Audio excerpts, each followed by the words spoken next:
കാണുന്നത് എൻ്റെ വീടിൻ്റെ മുൻവശമാണ്. നല്ല വൃത്തിയും വെടുപ്പും ഭംഗിയൊക്കെ ഉണ്ടല്ലോ കാണാൻ. ഇത് ഞങ്ങൾക്ക് ഞങ്ങളുടെ വീടിൻ്റെ തൊട്ട് പിന്നിൽ താമസിക്കുന്ന ഞങ്ങളുടെ അയൽവാസികൾ തരുന്ന സമ്മാനം ആണിതൊക്കെ. അവരുടെ വീട്ടിലെ ഓല വെട്ടിയ ചവർ, ചക്ക, കണ്ടില്ലേ ഇതോ ചക്ക. അതും ഒരു ചക്കയല്ല, ഒന്നും രണ്ടും മൂന്നും, ചീഞ്ഞതും പുഴുത്തതും, അങ്ങനെ പല വെറൈറ്റി ഓഫ് ചക്കകൾ. പിന്നെ ചൂലുണ്ട്. നമ്മുടെ വീട്ടിൽ നമുക്ക് തൂക്കാൻ ചൂലില്ലാത്തതിനാൽ നമ്മളെ സഹായിക്കാൻ വേണ്ടി കൊണ്ടിട്ട് വന്ന ചൂല്.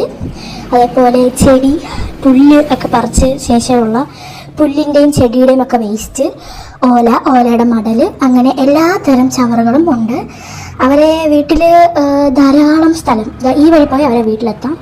അവരെ വീട്ടിൽ ധാരാളം സ്ഥലം ഉണ്ടായിരുന്നിട്ടും വേറൊരാളുടെ വീട്ടിലെ ഫ്രണ്ടിലെ കൊണ്ടുവന്ന് ഇടത്തുള്ളൂ. ഇതവരെ വീട്ടിലെ മാവ് മുറിച്ചിട്ട് മാവിൻ്റെ കൊമ്പും ഇലയൊക്കെയാണ് ഈ കാണുന്നത്. ഇത് ഇന്നോ ഇന്നലെ തുടങ്ങിയതല്ല. ഞങ്ങളവിടെ താമസിക്കാൻ വന്നിട്ട് 17 വർഷമായി. അത്രയും വർഷങ്ങളായി അവരുടെ വീട്ടിൽ എന്ത് വൃത്തിയാക്കിയാലും എടുത്താലും ഉള്ള ചവറുകൾ കൊണ്ടിടുന്നത് ഞങ്ങളുടെ വീടിൻ്റെ മുൻവശത്താണ്. ഇത് കാണാമല്ലോ, ഞങ്ങളുടെ വീടല്ലാതെ പല വീടുകളും ഇവിടെ ഉണ്ട്. പല വീടുകളുടെ മുൻവശം ഉണ്ട് അവർക്കിടാൻ. പക്ഷെ ഇവിടെ മാത്രമേ ഇടത്തുള്ളൂ. ഇത് ഇടുന്ന കാഴ്ചയും ഞങ്ങൾ പകർത്തിയിട്ടുണ്ട്. ഇത് കാണുന്നുണ്ടല്ലോ മാന്യൻ കൊണ്ടിടുന്നത്. ഇത് കണ്ടവരെല്ലാവരും നിങ്ങളുടെ അഭിപ്രായം കമൻറ്റ് ചെയ്യണം. ആരും കമൻറ്റ് ചെയ്യാതെ പോകരുത്.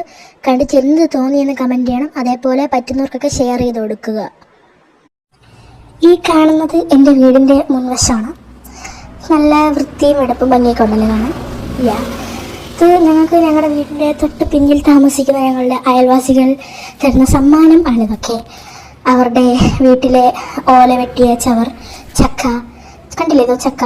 അതും ഒരു ചക്കയല്ല, ഒന്നും രണ്ടും മൂന്നും, ചീഞ്ഞതും പുഴുത്തതും, അങ്ങനെ പല വെറൈറ്റി ഓഫ് ചക്കകൾ. പിന്നെ ചൂലുണ്ട്. നമ്മുടെ വീട്ടിൽ നമുക്ക് തൂക്കാൻ ചൂലില്ലാത്തതിനാൽ നമ്മളെ സഹായിക്കാൻ വേണ്ടി കൊണ്ടിട്ട് വന്ന ചൂല്. അതേപോലെ ചെടി, പുല്ല് ഒക്കെ പറിച്ച് ശേഷമുള്ള പുല്ലിൻ്റെയും ചെടിയുടെയും ഒക്കെ വേസ്റ്റ്, ഓലയുടെ മടൽ, അങ്ങനെ എല്ലാ തരം ചവറുകളും ഉണ്ട്. അവരെ വീട്ടിൽ ധാരാളം സ്ഥലം, ഈ വഴി പോയി അവരെ വീട്ടിലെത്താം. അവരെ വീട്ടിൽ ധാരാളം സ്ഥലം ഉണ്ടായിരുന്നിട്ടും വേറൊരാളുടെ വീട്ടിലെ ഫ്രണ്ടിലെ കൊണ്ടുവന്ന് ഇടത്തുള്ളൂ. ഇതവരെ വീട്ടിലെ മാവ് മുറിച്ചിട്ട് മാവിൻ്റെ കൊമ്പും ഇലയൊക്കെയാണ് ഈ കാണുന്നത്. ഇത് ഇന്നോ ഇന്നലെ തുടങ്ങിയതല്ല. ഞങ്ങളവിടെ താമസിക്കാൻ വന്നിട്ട് 17 വർഷമായി. അത്രയും വർഷങ്ങളായി അവരുടെ വീട്ടിൽ എന്ത് വൃത്തിയാക്കിയാലും എടുത്താലും ഉള്ള ചവറുകൾ കൊണ്ടിടുന്നത് ഞങ്ങളുടെ വീടിൻ്റെ മുൻവശത്താണ്.